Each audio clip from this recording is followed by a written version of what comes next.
His Excellency President Bola Ahmed Tinubu, ECFR, because we have never experienced such a summit to bring faith leaders and traditional leaders from all the walks of Nigeria together to address the health issues of our other country. We are the closest to our people, and it's very important now for us to do collaboration, for us to complement our political leaders. It's never done before in Nigeria. It's a very vast summit, and the take home is we all need to partner with the political leaders, political institutions to get the best for our citizenry. So for us, we, the Southern traditional rulers, we have come together to continue to support the belief, and we have issued our commitment to the President and also the Ministry of Health in terms of the great things that we have actually achieved today. And for us, we stand as one. Southern Traditional Council is very optional. You don't need to join us if you don't want to join us. But it's a force, a formidable force among traditional institutions for us to come together. And we are all reputable in all our domains. You can see all of us, because one of us made a speech that there's nothing like that. We don't agree to that. But our president is there. We don't want any impression that there's division. We don't want to take out Southeast. We have Israel here. Israel Chukwu is one of a very prominent traditional ruler in Southeast. We have Obinugu here. We have a lot of Southeastern traditional rulers that we are working together for the betterment of the country.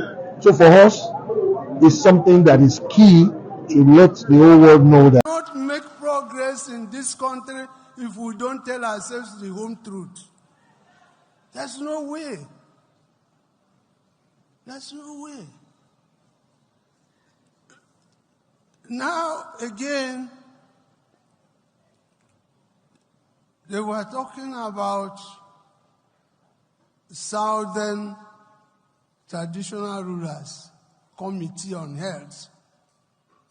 And the eminent Professor Patel was saying that this will become an annual event, what we are doing today, if I heard him correctly. The truth of the matter is that there is nothing like Southern Traditional Rulers Council. Hello, good morning, SC viewers. If you are new to the channel, kindly like, share, subscribe, and please do not forget to hit the notification bell.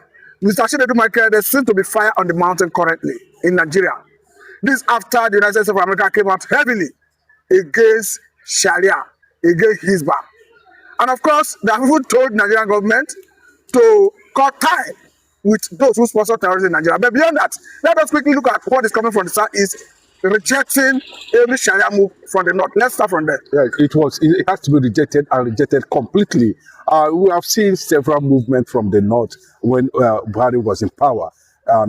Most of this movement was indirectly powered by Muslims from the west, Yoruba land. Let me just put it that way. You know, until there was a massive resistance from the Christian communities in the west here in the Yoruba land that spoke against the overwhelming push to carry out some level of Islamization policies in Nigeria under Buhari as at that time. All of a sudden, we thought that this thing has actually, got down. But to some people, who are on the know, predicted that the stepping down of that push as at that time, they will still need to go back and begin to redraw the map at some point, and it became very clear that the revelation was also being thrown open by His Royal Majesty Igwe, Lawrence, the man who challenged the federal government to release Mazi Nnamdi Kanu in a health summit in Abuja, where he told the Oni of Ife clearly clearly that the Igbo nation would not be part of the Southern Traditional Rulers Council. The word council there means that it will be a government, it will become a government that will put some level of policies, and the fear there is that apart from that, the Oni of Ife will now become a permanent member of that Southern Traditional Rulers Council, Well, Mr. Michael, let me jump in here. This portion of the United States of America, we understand that the head of the Fulani Caliphate is Sokoto, and the chairman of, or rather the permanent chairman of Supreme Council of Islamic Affairs in Nigeria is the Sultan of Sokoto. Now, seeing that America is against Hizbah and Sharia law, this looks like a direct confrontation with the Fulani Caliphate, the Sharia, where Sultan of Sokoto is the head. I'm telling you, they are already pushing it to the south part of the country through the traditional institution. Because if you don't understand what Oni actually meant and why the Igbo people from the south and the southeast, and even from the middle belt, are saying no to that agenda, is that the Ile Ife kingdom, the Oni of Ife, will become a permanent, traditional ruler in that council. Then why the Sultan of Sokoto will become, the supreme leader of all the traditional institutions in Nigeria, including South, Southeast, Southwest, and of course, Middle Belt and other northern part of the country. So the question is this: how can two traditional rulers, become permanent?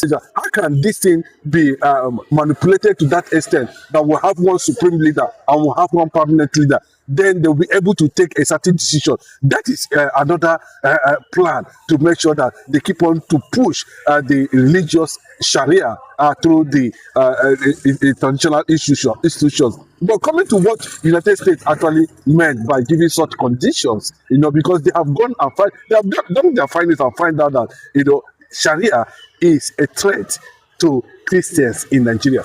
Sharia is just the rules and regulation that guides Islam, and there's no how you are going to separate Sharia from Islam. Sharia and Islam works hand. Mr. Chinedu, let us quickly look at this development, a situation where it has been reported that there's an attempt to have a traditional ruler council of Nigeria, where the Sultan of Sokoto, who is the head of the Fulani Caliphate in Nigeria, will be a permanent chairman. The same way he is the permanent chairman of the Supreme Council of Islamic Affairs in Nigeria. And this, of course, have seen traditional rulers in the south, particularly the southeast and south, are saying, no, this cannot happen. We have never been conquered in the past. After all, in the time of Osman Afodo, he never conquered the south side, the southeast, even the southwest. That this time around, politically, we will not accept it. Let me get a few. All right, definitely, that is what that was already buried, that was made public by the Igwe knowledge that was thrown to the public again. The issue has actually been there. People are struggling to define and find out actually the purpose and the mission, where we have the Sultan of Sokoto, coming up in disguise with another policy of trying to Islamize the nation through the traditional leaders. But this one looks like through the back door. Yes, of course. Now that's what I'm saying. Now, after the third agenda under Buhari, they come up again. So you can know very clearly now that their mission is just beyond political conquest. They just want to look at ways they can penetrate, in disguise through the traditional institutions, through the traditional leaders, to be able to paint a certain picture that it is about politics, it's politically motivated, and we need to bring traditional rulers, traditional institutions to the policies before the federal government to be legislated under the Senate. When you couple all these things now, the question is why make the Sultan of Sokoto the permanent supreme leader of all the traditional institutions in Nigeria? If you come to history, actually, the Sultan of Sokoto is no match to the Kingdom of Ife. It's no match to Ife. These are just institutions that was created by the colonial masters to make certain interests look as if it is worth it, but it is not worth it. So those are not the oldest kingdoms in Nigeria. Then how come Sultan of Sokoto will become the only supreme leader of all the traditional rulers in Nigeria? If you permit me to jump in here, just because of what you said, if you cast your mind back to memory lane, the Fulanis came to Nigeria in southern 14th century, meeting the Yoruba, the Igbos, and even the Hausa indigenes on ground. As we have it, Wikipedia have it that currently the Fulani are just about 50 million people. Of course, Hausas are about 60 million people. Now, it has been all over the media, enough fact that the Fulani already subjugated the North. Is it an attempt to subjugate the entire country? Of course, and that's why I'm saying that Bola Ahmed Tinubu is also a pro-North in disguise. There's nothing to. He's purely a pro-Islam, pro-Sharia, pro-North. This Bola Ahmed Tinubu you're seeing, because under his administration, that was when they proposed another Islamic push agenda towards the southern.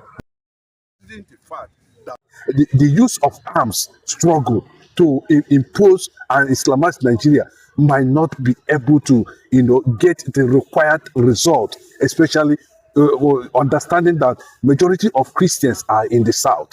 Then they now look at it from that angle that, I think the best thing for them to do is to penetrate through the traditional, institutions, then form a council. For people who does not understand what council is all about, council means government. It means they are trying to impose the government of the traditional leadership, or impose Sharia on the government of traditional leadership in all the south, southeast, southwest, and the rest of them. And they got it to that point that, this plan, unfortunately, when they invited these traditional rulers for a meeting, they don't tell them the real thing.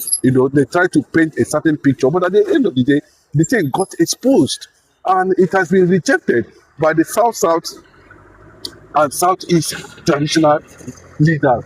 What that means is that, they are still insisting that they are going to go on with it. But let me take you back, a few days ago, we saw the Sultan of Sokoto, the Oni of Ife, had a closed-door meeting with the president of Nigeria.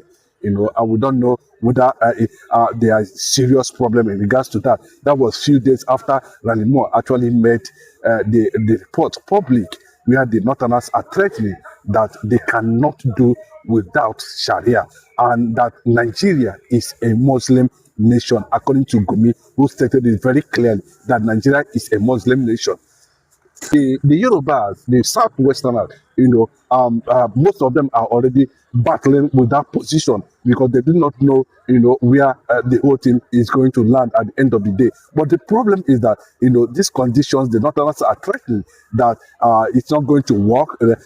That Sharia is part of their life. That Sharia is the rules and regulation, that guys their Islamic practice and religion in Nigeria. They cannot do without it. So what are they trying to tell everybody is that, they refuse to identify that Sharia also has brought a lot of problem within the Islamic religion itself. And secondly, the Ohanese, the Igbo leaders themselves are standing on a very strong ground to question the rationale why Sharia should not be actually abolished. That after all, that Nigeria is a secular nation. That if they cannot abolish Sharia in Nigeria, I think that the best thing the United States will look into what and begin to look at ways to create a safe sport region for Christians all over the world.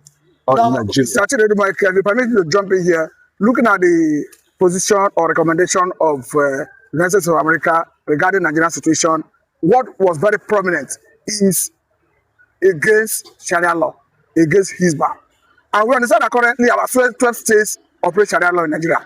Do you think the way it stands, Trump and really more want to crush the Fulani Caliphate? Yeah, I don't think the only people, because at the end of the day, if Iran, it actually goes down today and there's change of government, the Fulani leaders, Muslims in Nigeria, politically, might go into might definitely go underground because they will not be able to have the required muscle or strength, from their sponsors to begin to drive this ideology that has disalived millions of people, killed Christians, more than the Muslims. Yes, you can go and fact check.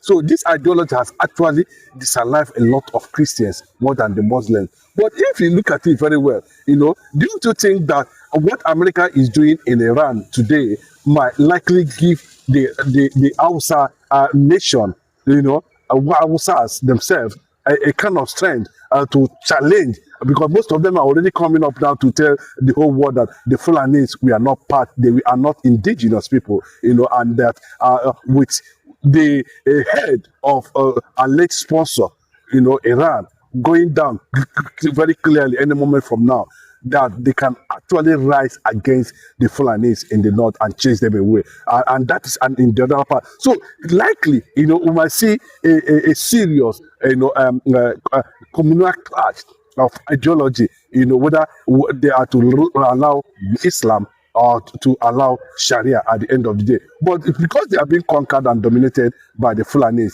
it will be very difficult for the Fulanis to reject outright scrapping of Sharia at the end of the day. And of course, the position of America might change as a result of their stand.